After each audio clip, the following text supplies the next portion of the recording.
Hey, so it is October, and I thought I would share some great Halloween type activities with teachers so that you might be able to use them. So we're going to look at Book Creator. So Book Creator is a popular app that people have been using a lot, and it was recently acquired by Cami, which I know many of you know.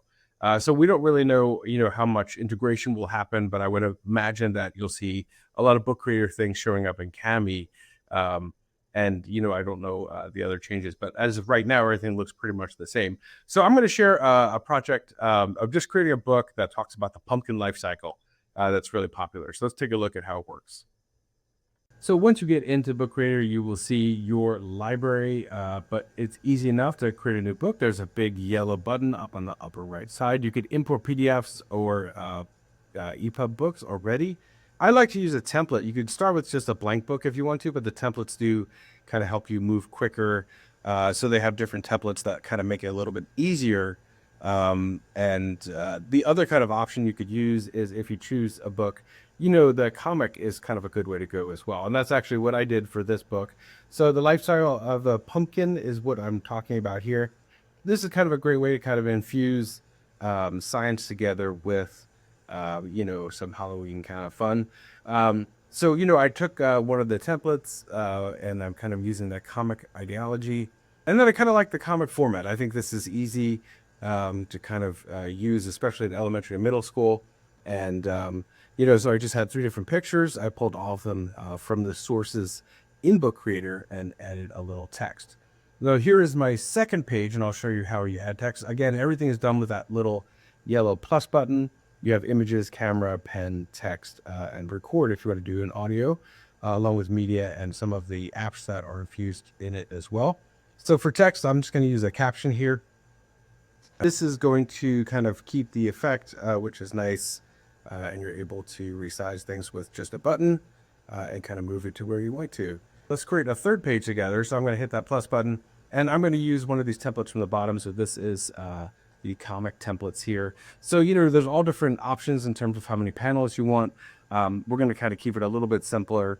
You don't want too much here. So I'm going to keep a 4 panel here. So you're going to click on the picture, and then you see a plus within there, and it lets you pull in images, camera, or files, or you pull in things from your Google Drive. So if you're searching for images, literally you could just search this. And there's a pretty good assortment of things here just within their own library, which is great. So, I'm going to use an image like this, go ahead and add.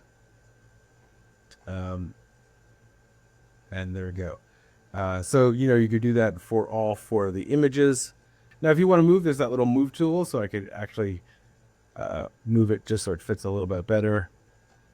So there we go. And again, we could now add different types of text, and we could record.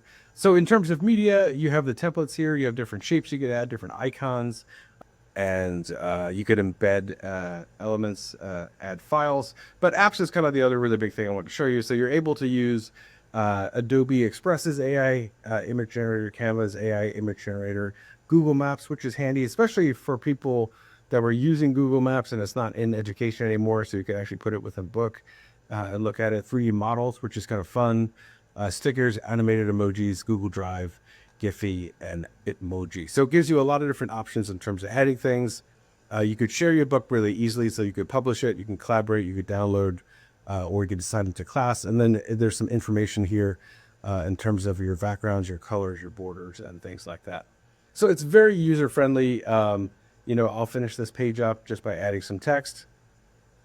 And we'll kind of add a fun text. And, it's easy enough to change any of the elements here. You can see that there's different languages, that there's different elements, colors up here. You could also move and adjust it any way you want to. So, for older students, this is good to actually have them create themselves and design it, which is fantastic. When you were finished, you're able to kind of go through and you could actually play the book and do like a read aloud. So it'll make it appear like an actual book, and you could even hit read to me if you want. So one of the nice things about Book Creator is that you could publish and share the book. So I'm going to do that and keep it in the links below the YouTube video so you can take a look yourself and use it as a model if you want. So best of luck. I hope you enjoy it.